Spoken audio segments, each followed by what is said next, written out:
The first question says, following a price reduction, the demand for a product remains unchanged. Oh, sorry. Recording in progress. So, we're treating the exam practice for paper 1, the market system. The first question says, following a price reduction, the demand for a product remains unchanged. This suggests that demand for the product is price inelastic. That is perfectly inelastic. Why is it perfectly inelastic? It is perfectly inelastic because there was no change. There was no change at all. So the answer is C. You got it right. Question 2. Which of the following is an example of external cost? Pollution. Great. C. Question 3. What is meant by a mixed economy? A mixed economy is an economy which relies on both the private sector and the public sector for the production of and distribution of goods and services. Yes, great. Or you say a mixed... yeah, it's fine. It's great. It's fine. If I can make it better, tell me.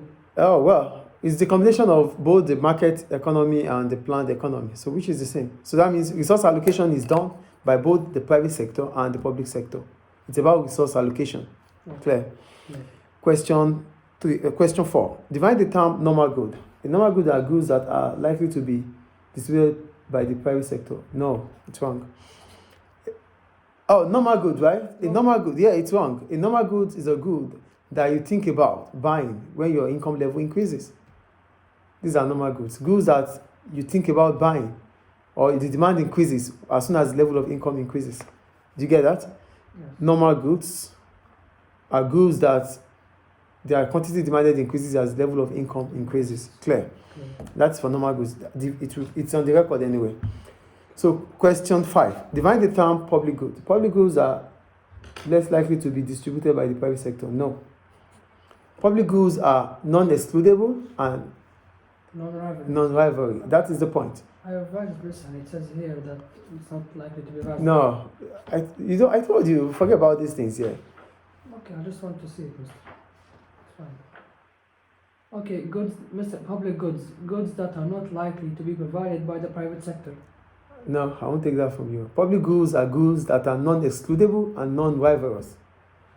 I revised it from the book, Mr. No, I told you, whatever I write for you is what you write for me.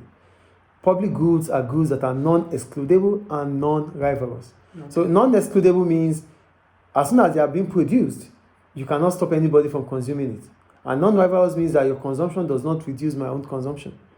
That's the public goods. Okay. When you say they are not likely to be produced by the private sector, okay, they are not going to be produced by the private sector. It's not even likely. They are not going to be produced by the private sector. Why is the private sector not going to produce it? The private sector is not going to produce it because of the free riders problem.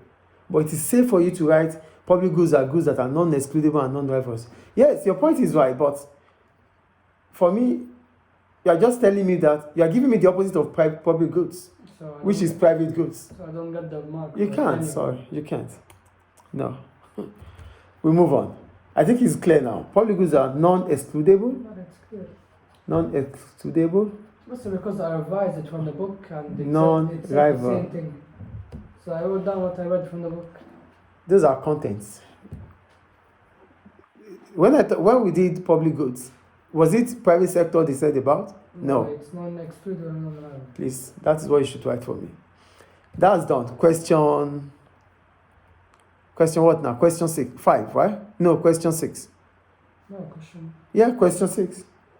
Yeah, question 5 is done. Yeah, no, yeah. Question 6. They said, a firm is considering a price increase for one of its products from 50 to 55. The quantity demanded at the existing price and predicted demand are at the table. So we have our P1 and Q1. Let me say here. So what's your answer? Minus 2. Q2 minus Q1. Okay, let me just say it. Q2 minus Q1 over Q1 divided by P2 minus P1 over P1. Q2 minus Q1. 4 million minus 3.2 million. 4 million minus 3.2 million. That's 800,000. 800,000. No, 3.2 million minus 4 million. Q2 minus Q1. Q2 minus Q1 over Q1. Yeah, Q2 must have the second demand is 3.2 million. That's minus 8 million. 800,000. Okay. What? That's minus 800,000. Okay. Yeah. Minus 800,000 divided by Q1, 4 million, divided by P2 minus P1, 55, P2 minus P1, 55, that's 5. P2 minus P1, 5, over P1, 50. So that's minus 800,000 divided by 4 million multiplied by 50 over 5. So what does that give you?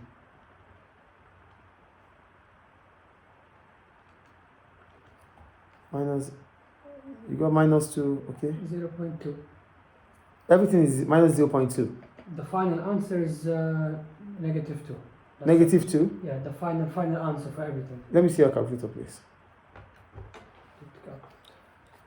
We have 800,000 multiplied by 50 divided by 4 divided by 5, 2. Okay.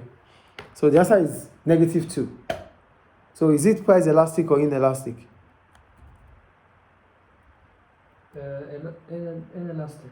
They said calculate, advise to show your workings, okay? So at the end of it all, is it elastic or inelastic? Inelastic. 2 Negative minus 2. Minus In elasticity, in price elasticity of demand or supply, negative doesn't matter. So it is inelastic or elastic. This is Elastic. it's elastic. It is elastic. So that's elastic. Okay. That's about that. Yeah, you got the calculation right. But you just have to write elastic. It didn't ask, mister. You have to write, please. PED is elastic. Okay, it didn't ask for it, so I didn't write it. You have to write it. Okay. So we move on. Then they said, explain how excess demand might exist. Okay, we No. have question 7. Question. This is what I did.